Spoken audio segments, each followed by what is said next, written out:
Panorama group, जो सोचता है वो करता है। आपके अपने सपनों का आशियाना।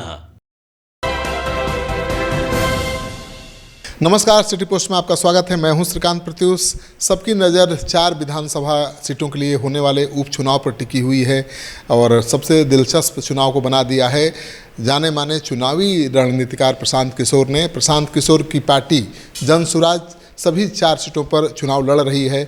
सभी उम्मीदवारों का नामांकन भी दाखिल हो चुका है और प्रशांत किशोर स्टार प्रचारक के रूप में हर विधानसभा क्षेत्र में जाकर चुनाव प्रचार कर रहे हैं। तो प्रशांत किशोर तरारी के बाद अब रामगढ़ में जमे हुए हैं और वहां पर लगातार जनसभाएं कर रहे हैं, लोगों के साथ संवाद कर रहे हैं। एक दिन में 5-5 प्रोग्राम कर रहे हैं और लोगों से व्यक्तिगत रूप से भी मिल रहे हैं, वहां के मुद्दों को समझने की कोशिश कर रहे हैं, वहां के लोगों को बदलाव के बारे में समझाने की कोशिश कर रहे हैं। तो प्रशांत किशोर काफ़ी एड़ी चोटी का जोर लगाए हुए हैं, क्योंकि प्रशांत किशोर के लिए बड़ी चुनौती है, क्योंकि 4 सीटों पर जहां उपचुनाव हो रहा है वहां से इंडिया गठबंधन और एनडीए के उम्मीदवार लगातार चुनाव जीतते रहे हैं। तो उनके गढ़ में जाकर सिंधमारी करनी है, उनके गढ़ में जाकर, उनके घर में जाकर उनको पछाड़ना है। तो ये बड़ी चुनौती है जो खुद प्रशांत किशोर ने ले लिया है। अब इस चुनौती को अवसर में बदलने के लिए एड़ी चोटी का जोर लगा रहे हैं। प्रशांत किशोर लोगों को समझा रहे हैं कि जब तक आप नहीं बदलेंगे तब तक बिहार की राजनीति नहीं बदलेगी, बिहार का भविष्य नहीं बदलेगा, क्योंकि आप जिस सरकार को, जिस पार्टी को लगातार वोट देते आ रहे हैं उसने आपके बच्चों के भविष्य को अंधकार में डाल दिया है। तो आपको अपने बच्चों के हित को ध्यान में रखकर वोट करना पड़ेगा, तभी बदलाव आएगा। उनका कहना है कि एक प्रशांत किशोर क्या दर्जनों प्रशांत किशोर आ जाएं तो भी बिहार में कोई बदलाव नहीं होने वाला है जब तक कि जनता नहीं बदलेगी। तो प्रशांत किशोर ये बात बखूबी समझते हैं कि भाई चुनावी रणनीतिकार हैं, वो चुनाव लड़ना भी जानते हैं, जिताना भी जानते हैं, लेकिन केवल रणनीति पर जीत हार निर्भर नहीं करती है, लोगों पर भी जीत हार बहुत निर्भर करती है। तो लोगों को समझाने की कोशिश में जुटे हुए हैं कि आप एक बार अपने बच्चों के भविष्य को देखकर वोट करिए। वो लोग कह रहे हैं कि जो बीजेपी और जेडीयू के उम्मीदवार हैं उनसे आप लिखित में मांगिए कि आप जो लिख कर दीजिए कि अगर चुनाव जीतेंगे तो नीतीश कुमार का समर्थन नहीं करेंगे, तभी उनको वोट दीजिए।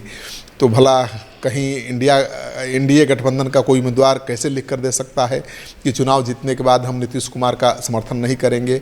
अगर ऐसा किसी ने लिख दिया तो अपने आप में बड़ी खबर हो जाएगी। तो प्रशांत किशोर लोगों को समझा रहे हैं कि जो भी वोट मांगने आ रहा है एनडीए का उम्मीदवार या इंडिया गठबंधन का उम्मीदवार आ रहा है, उससे आप लिखवा कर लीजिए कि अपने वायदे पर खरा उतरेगा और एनडीए के उम्मीदवार ये लिखित आश्वासन दें कि चुनाव जीतने के बाद वो नीतीश कुमार का समर्थन नहीं करेंगे।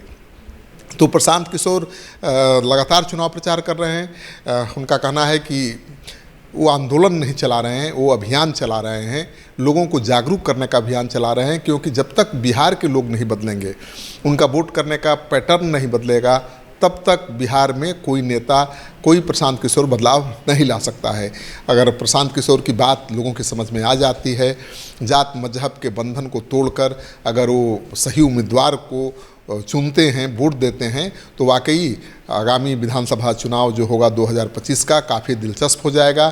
प्रशांत किशोर बहुत अहम रोल में आ जाएंगे, लेकिन प्रशांत किशोर अभी लोगों को कन्विंस करने में जुटे हुए हैं। उनका ये प्रयोग जो है कितना कामयाब हो पाएगा, बिहार के लोगों को जो हमेशा जाति मजहब के लाइन पर ही कोई फैसला लेते हैं, वोट देते हैं, उनको किस हद तक बदल पाएंगे प्रशांत किशोर, उनकी अग्नि परीक्षा है। उनका जो अभियान है उसकी परीक्षा है, प्रशांत किशोर की परीक्षा है, क्योंकि प्रशांत किशोर की पार्टी के जो प्रदेश अध्यक्ष हैं, राष्ट्रीय कार्यकारी अध्यक्ष हैं भारती जी, उनका तो कहना है कि भाई हम जीतने के लिए केवल चुनाव नहीं लड़ रहे हैं, हम बदलाव के लिए चुनाव लड़ रहे हैं, हम तो अपनी हार में भी जीत देखते हैं।